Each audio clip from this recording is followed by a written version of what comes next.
Buongiorno a tutti, eccomi qua, sono Franco Tosini del Centro Sperimentale Ortofloricolo Po di Tramontana di Veneto Agricoltura.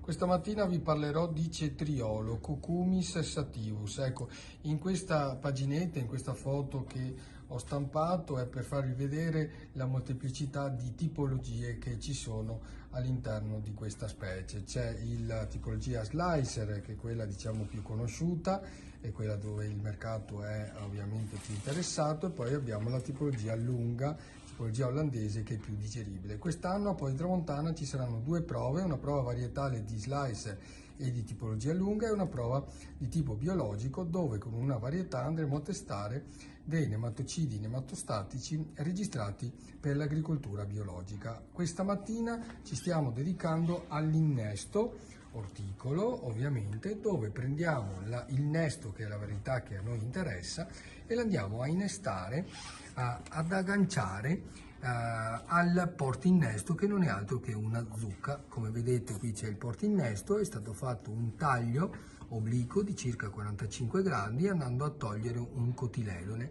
Su questa parte, sul portinnesto, verrà inserito il nesto che vedete da questa parte. È la parte costituita dai due cotiledoni e il germoglio che vedete centralmente. Su questo nesto viene fatto un altro taglio a 45 gradi speculare e la piantina, il germoglio, il nesto viene poi adeso alla parte del portinnesto e facilitato l'aggancio con una piccola molletta e un bastoncino per tenere la piantina. In questo caso poi il contenitore che qui vedete di piante innestate verrà messo su una serretta di affrancamento con una umidità a livello di saturazione. Tra una settimana poi queste piantine saranno da due, diventeranno una unica, con la saldatura nel punto di innesto, con il calo di cicatrizzazione, e la piantina diventa